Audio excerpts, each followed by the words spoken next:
My name is John. I'm going to be doing my informational speech on the benefits of physical health and exercise and how that plays into the state of our minds in our everyday life.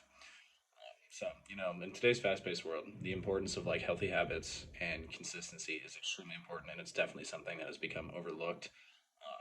One of the most important things is the very, very strong connection between mental health and physical health, which a lot of people don't generally know and understand how those go hand in hand together. The state of our body physically greatly affects the state of our mind and is something that needs to be considered when we're trying to find the cause of issues in our life. First off, some of the most notable improvements that can come from working out. Staying in shape is incredibly beneficial for cardiovascular health.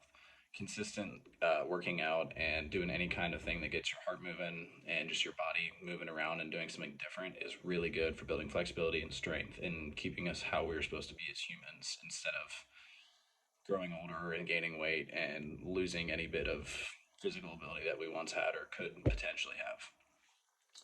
Exercise also is a really good tool for stress reduction. It can really help like reduce stress with people and create a general sense of happiness along with a very good serotonin boost. Understanding the science of how a consistent workout routine can increase your mental health, your happiness, and all of that is really important. And again, it's something that like not a lot of people know about, which is why I chose this topic.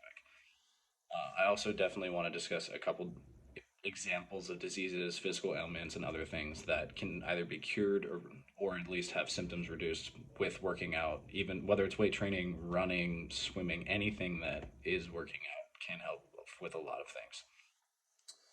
Another huge factor with this is sleep and diet and all those things. It's really everything we're doing for our bodies. Lack of sleep can really affect how we feel physically and how we act around the day, and it does feed into our mental health.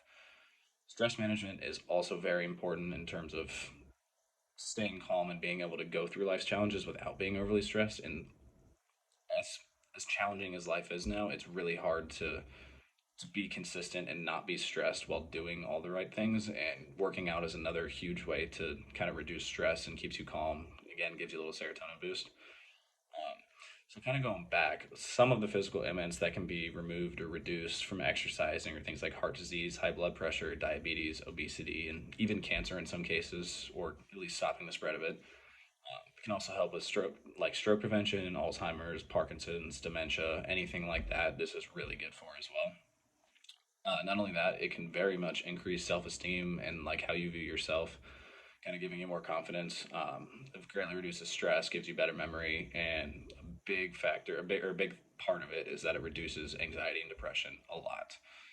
So, one of the hardest challenges with being consistent and starting working out and doing all that is adding this new thing into an already very busy and stressful life. Being able to add this into our routine is extremely important to be successful, but it's very hard to magically just add these new habits and new things that take up time, which is what a lot of us don't have. One of the best ways to look at how you add working out into your life is by finding things that aren't good for you, they're unhealthy habits, or you just don't like how they make you feel. Use that time to work out, and you're kind of killing two birds with one stone, getting rid of bad habits and replacing them with good habits at the same time.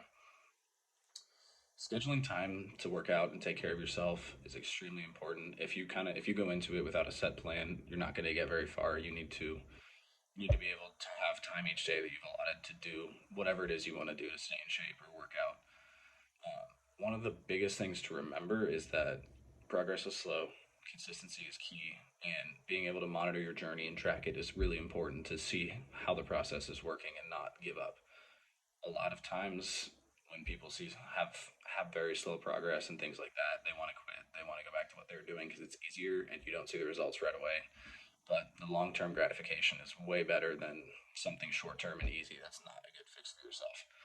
And one of the last things is diet. A lot of the things we eat today, like seed oils, fast food, all this processed food that's really bad for us, has a huge role on our mental health, our physical health, and our life expectancy and everything. Changing your diet is extremely hard. A lot of these habits we've all had for the majority of our life. So going in and changing everything we're eating, it's not fun. It's not great on the body right away. It makes you feel worse before you feel better. But being able to have a consistent diet will greatly increase your results working out and doing what you're doing, and it will help you feel better and will also really help your mental health when we eat a lot of these really bad foods and we're just not doing anything well for ourselves, our mental health continues to dive, but we look to other things as the factors. But at the end of the day, when you're not in shape and you're not doing what you should be doing for your body, it's not going to go well for you. The best example I can give is you wouldn't put soda into a sports car. It's the same thing with what we put into our bodies and how we treat it. We should treat them much better than we generally do, myself included. But breaking down these habits and moving towards a healthier lifestyle is extremely important just to be happy and thrive as a human. So changing healthier habits, it really isn't a simple task. It's not done overnight, but it's something that can seriously help and save people's lives and just make their general well-being so much better.